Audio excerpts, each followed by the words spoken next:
اعوذ باللہ من الشیطان الرجیم، بسم اللہ الرحمن الرحیم، السلام علیکم رحمۃ اللہ وبرکاتہ۔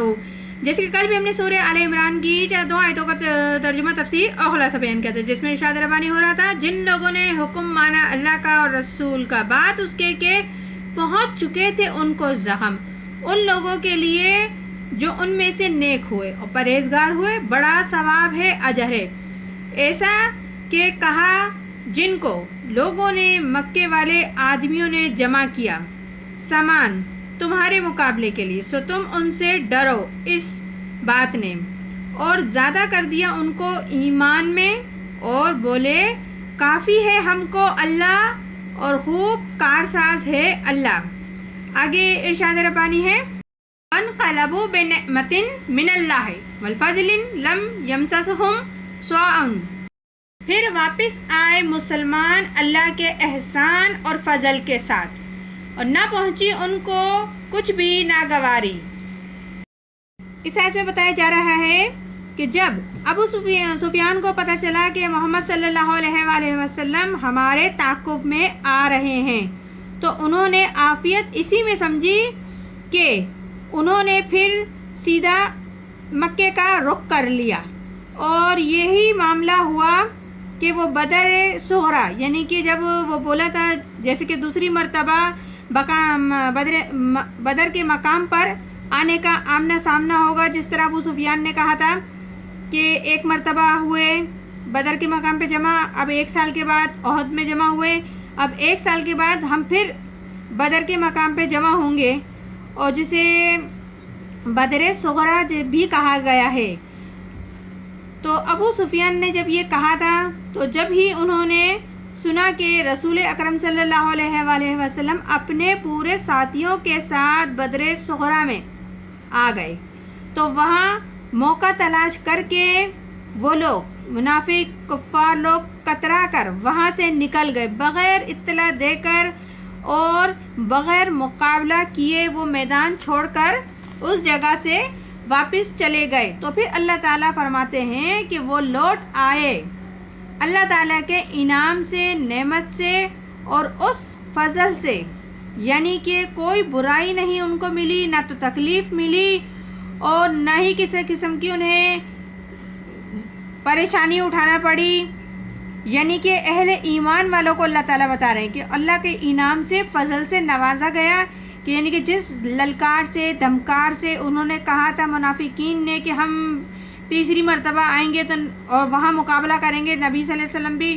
چلے گئے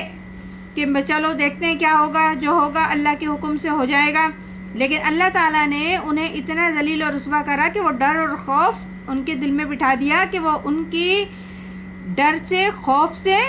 وہ بغیر اطلاع کیے، بغیر مقابلہ کیے وہاں سے لوٹ گئے،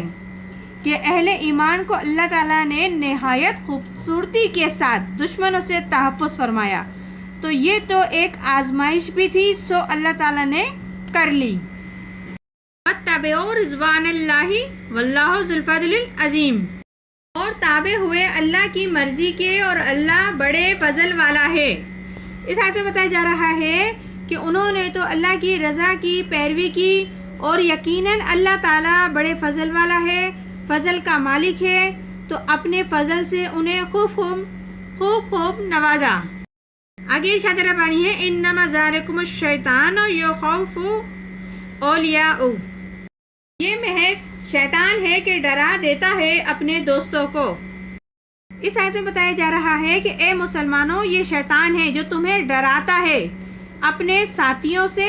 وہ چاہتا ہے کہ اس کے ساتھ ساتھی جو ہیں وہ کفار ہیں، کیونکہ شیطان کے جو ساتھی ہوتے ہیں وہ کفار ہوتے ہیں،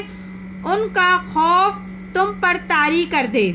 ایک معنی یہ بھی ہے کہ شیطان کی ان حرکتوں کا اثر انہی لوگوں پر ہوتا ہے جو شیطان کے دوست ہوتے ہیں۔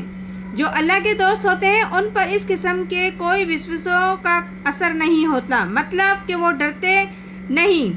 اور تم کو اپنے دوستوں سے ڈراتا ہے، اور اپنے دوستوں کو جو شیطان کے ساتھ رشتہ رکھتے ہیں، جو اس کی بات سنتے ہیں اور انہی پر اثر ہوتا ہے۔ فلا تخافهم وخافونی، ان کنتم مؤمنین، تو تم ان سے مت ڈرو اور ڈرو مجھ سے اگر تم ایمان والے ہو۔ تو اس آیت میں بھی بتایا جا رہا ہے کہ شیطان تمہیں کتنے ہی وسوسے ڈال دے، تمہیں ڈرا دے، لیکن ہرگز تم اس سے مت ڈرو، اور صرف اگر ڈرنا ہے تو اللہ کی ذات سے ڈرو، یعنی کہ اللہ سے ڈرو۔ اللہ فرما رہے ہیں مجھ سے ڈرو،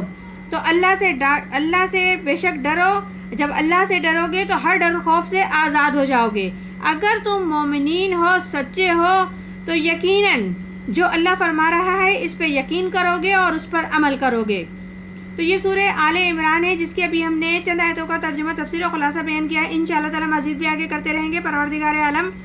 ہم سب کو قرآن پاک صحیح طریقے سے پڑھنے، سمجھنے اور عمل کرنے کی توفیق عطا فرمائے۔ آمین ثم آمین۔ جزاک اللہ۔